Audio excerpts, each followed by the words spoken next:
स्वागत है। वक्त हो चला है बड़ी खबरों का। बिहार में इन दिनों मुख्यमंत्री नीतीश कुमार दूसरी वजहों से काफ़ी चर्चा में हैं। उनके राज्यसभा जाने की बात ऐसी चली कि अब वो बंद ही नहीं हो रही है। खुद सीएम नीतीश कुमार इस पर अपनी बात रख चुके हैं। इसके बावजूद उनकी दिल्ली यात्रा का जिक्र आम हो गया है। बिहार के जल संसाधन मंत्री संजय कुमार झा ने मोर्चा संभालते हुए कहा कि नीतीश कुमार कहीं नहीं जा रहे हैं, वो बिहार में ही रहेंगे और कार्यकाल पूरा करेंगे। वहीं जेडीयू के वरिष्ठतम नेता उपेंद्र कुशवाहा ने भी उनके राज्यसभा जाने की अटकलों पर खारिज करते हुए कहा है कि नीतीश कुमार 5 साल तक मुख्यमंत्री बने रहेंगे। बिहार के मंत्री संजय कुमार झा ने ट्वीट किया, मुझे इस अफवाह को लेकर काफ़ी कौतूहल है कि सीएम नीतीश कुमार राज्यसभा जाने का मन बना रहे हैं। ये शरारतपूर्ण और सच्चाई से कई दूर है। नीतीश कुमार को बिहार की सेवा करने के लिए जनादेश मिला है और वो अपने पूरे कार्यकाल तक ऐसा ही करते रहेंगे। वो कहीं नहीं जा रहे हैं।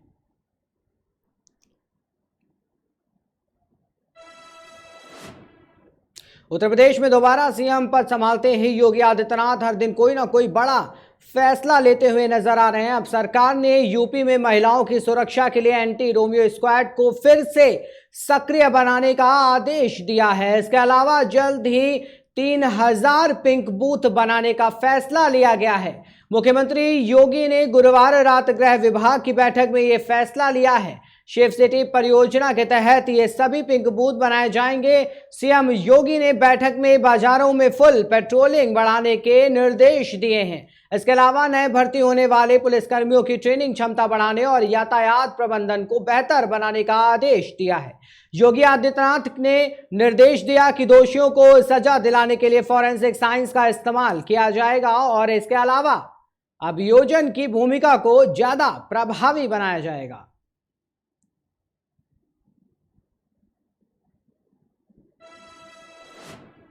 उत्तर प्रदेश में फिर से मुख्यमंत्री पद की कमान संभालने के बाद योगी आदित्यनाथ के तेवर सख्त हैं। भ्रष्ट और लापरवाह अफसरों पर नकेल कसी जा रही है। इसी कड़ी में गुरुवार को महज 1 घंटे के अंदर सोनभद्र के जिलाधिकारी और गाजियाबाद के एसएसपी को निलंबित कर दिया गया।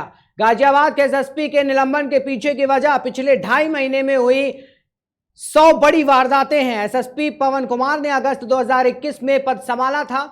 31 मार्च को उन्हें सस्पेंड कर दिया गया। फिलहाल गाजियाबाद की कमान मेरठ के आईजी प्रवीण कुमार संभाल रहे हैं। दरअसल पिछले 2.5 महीने के दौरान गाजियाबाद में 100 बड़ी वारदातें हुई हैं, जिसने गाजियाबाद पुलिस के सामने एक चुनौती खड़ी कर दी थी। कर्नाटक के चावल कारोबारी से 55 लाख की लूट हो या फिर गाजियाबाद के अलग अलग इलाकों में गोवंश मिलने का मामला हो, पवन कुमार के कार्यकाल के दौरान गौरक्षा दल ने भी पुलिस की कार्यप्रणाली पर लगातार सवाल उठाए और पशु तस्करों पर कार्रवाई न होने के बाद कही थी। पिछले 2.5 महीने के दौरान 50 से ज्यादा लूट और कत्ल की बड़ी वारदातें सामने आई हैं। वहां से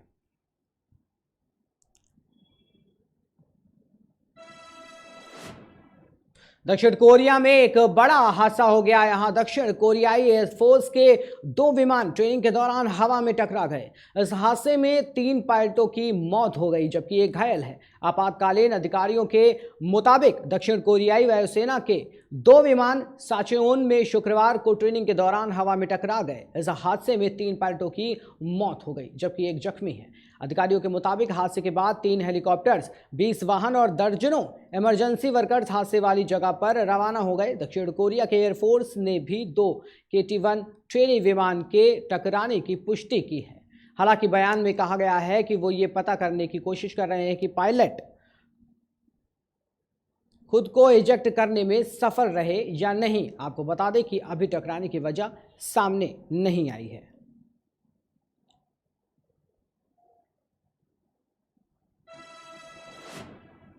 रूस की सेना ने शुक्रवार को यूक्रेन के अधिकारियों ने यह जानकारी दी कि चेर्नोबिल नाभिकीय ऊर्जा संयंत्र स्थल का नियंत्रण वापस यूक्रेन को सौंप दिया है और विकिरण से दूषित इस स्थान को छोड़ दिया गया है। रूस ने 1 महीने से ज़्यादा समय पहले चेर्नोबिल को अपने कब्जे में ले लिया था। इसके साथ ही कीव के बाहरी इलाकों और अन्य मोर्चों पर जंग जारी है। यूक्रेन की सरकारी ऊर्जा कंपनी एनर्जोटम ने कहा कि बंद पड़े संयंत्र से सैनिकों को विकिरण दंश झेलना पड़ रहा था।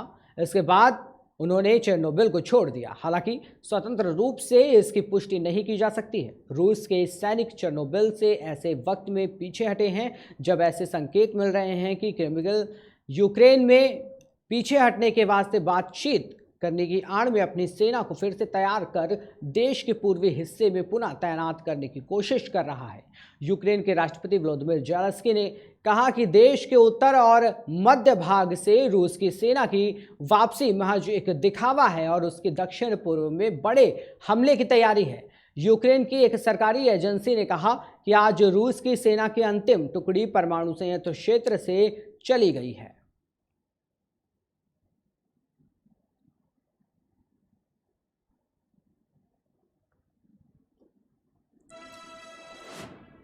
पढ़ते हैं अगली खबर की ओर। अयोध्या के बीकापुर में शिक्षा क्षेत्र के प्राथमिक विद्यालय तकनीपुर सरेवा प्रांगण में विद्यालय का वार्षिकोत्सव व सेवानिवृत्त हो रहे प्रधानाध्यापक सच्चिदानंद मिश्र का विदाई सम्मान समारोह आयोजित किया गया। इस अवसर पर रंगारंग कार्यक्रम प्रस्तुत किए गए। कार्यक्रम की विभिन्न शुरुआत मां सरस्वती के चित्र पर दीप प्रज्वलित व धूप के साथ रीना चौहान, अध्यक्ष विद्यालय प्रबंध समिति ब्लॉक अध्यक्ष प्राथमिक शिक्षक संघ अनिल कुमार सिंह और पूर्व जिला मंत्री संजय कुमार उपाध्याय द्वारा की गई। नन्हे मुन्ने बच्चों ने रंगारंग कार्यक्रम प्रस्तुत कर दर्शकों का मन मोहा। सांस्कृतिक कार्यक्रम का संचालन का चित्रलेखा सहायक शिक्षिका और रंजना गौतम सहायक शिक्षिका के कुशल नेतृत्व में चलता रहा। अतिथियों का तिलक लगाकर और माला पहनाकर स्वागत भी किया गया।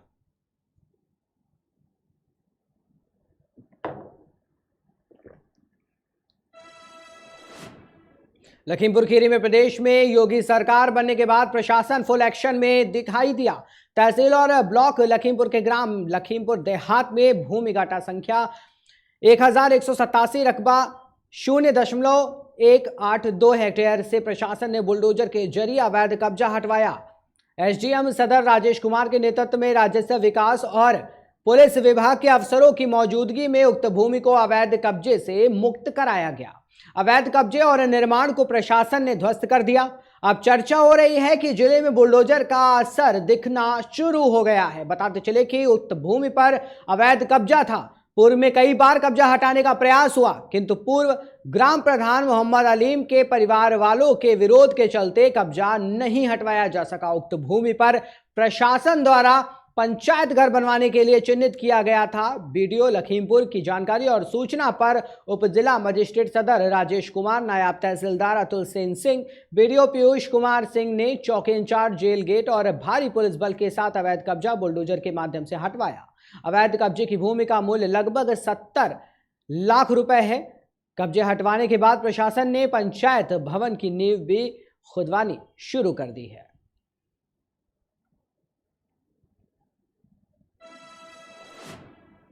आगरा के थाना एदमदौला के सामने एक तरफा प्यार में सिरफिरे आशिक ने युवती के घर में घुसकर उसे गोली मार दी और सर पर तमंचे की बट मारकर सर फोड़ दिया। गंभीर हालत में पुलिस ने युवती को मेडिकल कॉलेज भेजा है और आरोपी की तलाश शुरू कर दी है। थाने के सामने हुई घटना से लोगों में दहशत फैल गया है। दोनों के अलग समुदाय का होने के कारण एहतियातन फोर्स तैनात की गई है। आपको बता दें कि मामले के बाद से इलाके में हड़कंप मच गया है। जानकारी के अनुसार एदमदौला थाने के सामने गणेश नर्सरी के पास रहने वाली उमा को फतेहाबाद निवासी देव गुज्जर काफ़ी समय से परेशान करता था। पहले उमा की देव से दोस्ती थी, पर बाद में युवक की गंदी आदतों की जानकारी के बाद उमा ने उससे बातचीत करनी बंद कर दी थी। शुक्रवार को सुबह अचानक देव उसके घर में घुस गया और छत पर बैठी उमा के पेट में गोली मार दी और फिर तमंचे की बट से उसका सर फोड़ दिया। आसपास के लोगों ने उसे रोकने का प्रयास किया तो वो हवाई फायर करते हुए भाग निकला। स्थानीय लोगों ने बताया कि पहले भी वो मोहल्ले में हंगामा कर चुका है। आज उसने हत्या करने की कोशिश कर दी है। युवक के सर पर एक तरफा इश्क का ऐसा जुनून चढ़ा है कि उसने थाने के सामने घर में घुसकर इतनी बड़ी वारदात को अंजाम दिया। गनीमत है कि गोली पेट को चीरकर निकल गई।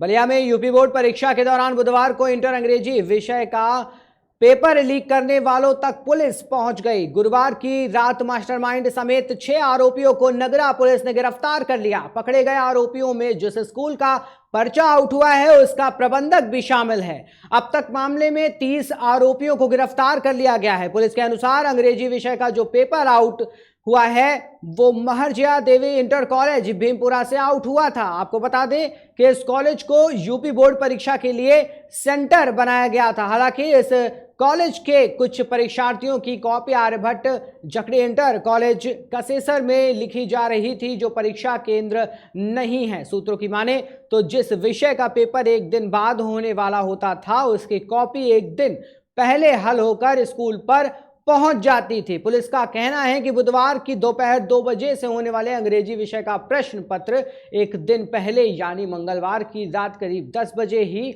आनंद चौहान उर्फ मुलायम तक पहुंच गया था।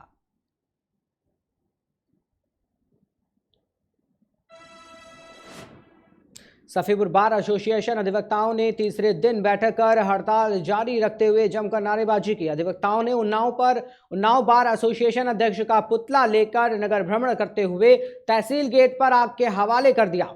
अधिवक्ताओं ने उन्नाव हरदोई मार्ग जमकर विरोध प्रदर्शन कर नारेबाजी की। सफीपुर थाना क्षेत्र से संबोधित फौजदारी के सभी वादों की सुनवाई स्थानीय सिविल जूनियर डिवीजन की कोर्ट में ही किए जाने को लेकर अधिवक्ताओं ने तीसरे दिन बार भवन में बैठक कर हड़ताल पर रहे।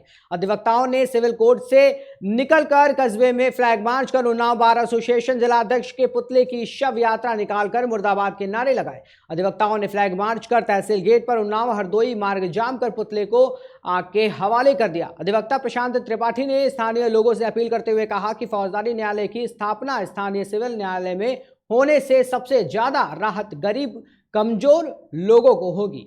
अधिवक्ता हरिप्रकाश कुशवाहा ने कहा कि शासन को लड़कर सफीपुर में फौजदारी न्यायालय की स्थापना कराई गई, परंतु उन्नाव बार एसोसिएशन अध्यक्ष की दोहरी राजनीति के चलते जिला जज ने सफीपुर में सिर्फ समन ट्रायल के मुकदमों की फाइलें छोड़कर समस्त वादों की फाइलें उन्नाव मंगा ली है, जो स्थानीय अधिवक्ताओं के साथ अन्याय है। विरोध प्रदर्शन में बार अध्यक्ष कृष्णकांत कनौजिया, महामंत्री हरिप्रकाश कुशवाहा, देवेंद्र राठौर सहित अधिवक्ता मौजूद रहे।